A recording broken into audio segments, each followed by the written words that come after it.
Hi guys, this video is long overdue. I took a week break off from making videos because I was going through portfolio review for my school. I'm about to graduate next week Wednesday officially, so I am very excited.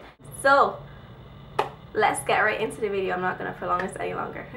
For you guys who don't know, basically I asked my subscribers or anyone that watches me to leave a comment below in a video I posted 2 weeks ago. It was called questions video, so I gave you guys the opportunity to ask me anything you wanted and I will address all the questions in this video. So if you want to see the answers and figure out a little bit more about me, just keep watching.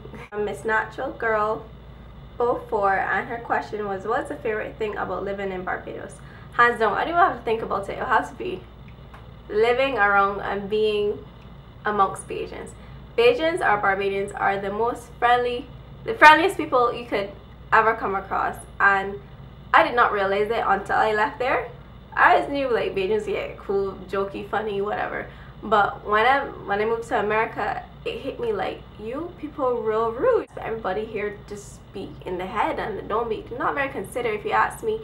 Even when it comes to like crossing the street in Barbados, yeah, people start like jump across the road, but here I think they will run you over before you like cross the street, and not just from my personal experience. But yes, Barbadians are some of the friendliest people you ever come across, and that is what I love most about my island. The people. What was my favorite brand? I personally don't really have a favorite brand. I love lots of brands. I like admiring them. It's not to say that I own them. I like to look at them from my TV or the computer because I can't afford them right now. But designers, I love Rachel Roy. Her clothes are amazing. I just look at her things all the time. I love BCBG dresses, the bodycon dresses. I love them so much. I like Michael Kors watches and his accessories, his bags. I really like, well, Marc Jacobs. I love his stuff. And that'll be about it for like the tops. Will you ever go back to Barbados after college? I do have plans to go back. Not right now. I'll probably be here for a year, 2 years, or a year maybe. I currently work here. I model in America also, and I'm just looking to build my experience. A lot more opportunities are here in America in terms of working and modeling, so I think for me to go back to Barbados it'll be a bit premature. I still want to, I'm really good at networking here. It's very a lot more opportunities than meeting influential people that will help further my career. So I think staying here for a little bit longer would be my best option.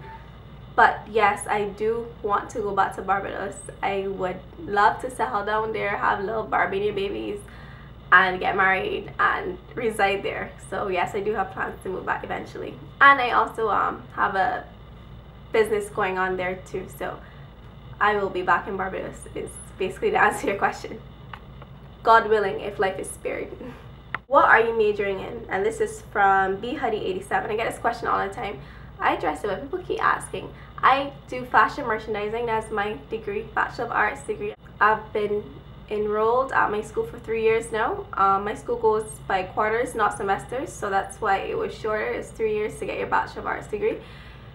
It's very fast paced. It's shorter because you don't get a long summer break. You get basically 3 weeks, then you get a week for spring break, 3 weeks for Christmas, and I think a week in between that thrown in somewhere. So it's very fast paced. You have to keep up. You have to be focused, dedicated. Time management was a big thing for me, balancing school and work and modeling and stuff like that. Yes, but that's what I do. And then people often ask me what exactly fashion merchandising is. People confuse it with design.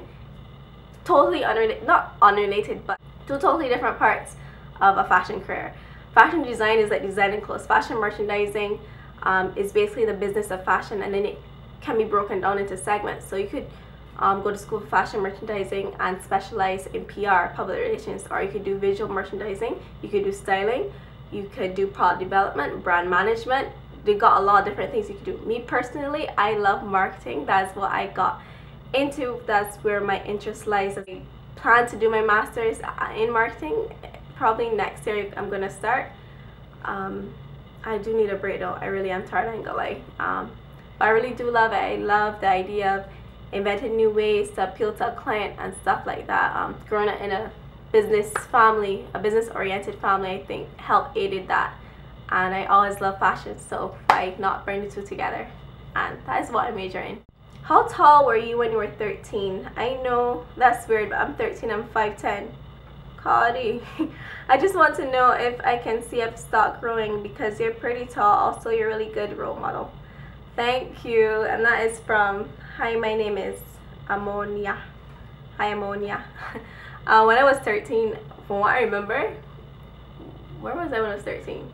First time at St. Michael's. I think I was around 5'6", 5'7", maybe. I was a tall 13-year-old. I've always been tall my whole life. So for you to be 13 or 5'10", I think you're gonna grow like a bit further. I mean, I know some people, like I have this friend, when she was tall, she was 5'7", when I think she told me she was 12, and when she was 15 she stopped at that height. So it really depends on the person. I am 5'9.5". I do not know when you're gonna stop growing. I think they say the average age people are supposed to start growing is around like 19 or 20. I think, I don't quote me on that, but yeah, when I was 13 I was like 5'6", 5'7". I was always tall and skinny, so I kind of get used to it. Embrace it. Don't let anybody, you can always get teased for being tall.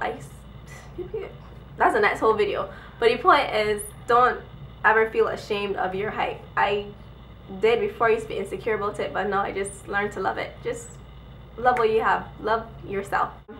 Dafty 34, what do you do to get rid of scar marks?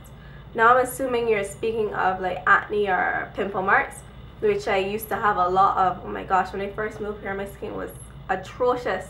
When I first got signed to the first agency I was signed to, rather, let me rephrase it, I was sent to a dermatologist because my skin was that bad that I could not participate in test shoots until I got my skin taken care of. So in that time I went to a dermatologist. I went under several treatments of microdermabrasion and acid peels and extractions. So the microdermabrasion, I think, is the aspect of my treatments that got rid of my scar marks, because that basically takes off, literally takes off, is like an abrasive, it feels like a little vacuum and it goes on, but it has like an abrasive surface pad, and it strips off your old skin layer. So that helps with cell turnover. So that's what kind of, because your skin is going to shed. This layer, I think it's called the epidermis, that's going to come off. That's old skin. So to kind of speed along that process, microdermabrasion really did help me. A natural and cheaper alternative for sure, because the dermatologist, that could get really expensive. I use olive oil on my skin all the time, on my skin, on my face, on my body. I use that everywhere, and I do notice that my skin has been a lot brighter since using that. So try olive oil. It's very high in vitamin E, which is really good for your skin, so try it out. What is your occupation and how do you start modeling? Ooh, that's a long story. I think I'm gonna do a whole different video of my modeling journey. I'm gonna call it. I'm sorry, you see this thing here moving. I'm trying to hold the light. But basically I started modeling when I was around 8 years old. I started when an Italian fashion magazine came to Barbados called, I think it was called Moda Bimba or something like that. They were staying at a hotel that my godmother was working at, so they kind of were looking for children models. I was selected. I went there, I did a shoot with them, and that was my first hands-on like experience modeling. Even though I was like 8 years old and I was just fussy to have on new clothes and be posing in front of a man with a big black camera, I wasn't into modeling. I really was 8 years old. I didn't really know what was going on. I went through my phase of America's Next Top Model and Tyra Banks, adoring her, and that's when I started to get a real interest in it. And then my parents noticed that I was serious about it. Excuse me. And they enrolled me in several like modeling workshops and allowed me to go and test with photographers and walk in local shoots. My throat is getting scratchy, you hear it. And then when I moved here, I got signed to an agency, and I've been modeling ever since. So I think my whole modeling career has been from, I'd say officially, from around 15, 16. It was kind of informal then. I wasn't doing too much because I still was in Barbados, and there are not a lot of modeling opportunities in Barbados. But when I got here, it certainly did pick up. So I'd say 5 years, give or take. Cette belle cheveux. So she says, I thought I heard you say once early on that you cut your relaxed hair because the agency asked you to. If that's true, I was wondering what the reasoning was behind the request. I don't understand it. Could you tell us more about that if it was true? Thank you. And it is true. When I first came to America, my hair was relaxed and it was here. I should have listened to my mom. My mom was like, so I never actually hear, you know, when you're young, you don't know what's best. So I did that. When I went to my agency, they were like, what is your natural hair like? I'm like, I guess natural, curly, kinky, normal, like a normal black person hair. So like, okay, well, we want you to cut it, so cut it. We want you to cut your hair. So I'm just there like, okay. I wasn't about to pass on that opportunity. So if you get signed to an agency and tell you to cut your hair, you gotta cut your hair. That's it. So I cut my hair, and I actually love my natural hair. I did not know how much in love with it I was until that happened. So even though in the beginning it seemed like the worst thing ever, like, I love my hair. I don't think I could ever possibly, well, never say never, but it's not my plans. I do not wish to perm my hair again. I don't mind throwing in extensions because I do have to do that sometimes for modeling. I love my hair and I think everybody should be natural, or rather people should kind of find out what the texture is before they bash your hair, because I hear a lot of people saying, oh, I ain't got that good hair. Well, are you treating it well? You try like taking care of it. You can just say that you ain't got good hair because you hairing like spirally. Like, to me, if you got hair in your head, you got good hair. So just take care of it and stop bashing natural hair. I hear a lot of women say, oh, that look ain't for me. Well, I guess everyone has a preference, yeah, sure, but I'm pretty sure if you were born for something, with something, it was made for you. My opinion. Just my opinion. Do what you feel like. Do what you feel like. Do what you feel like.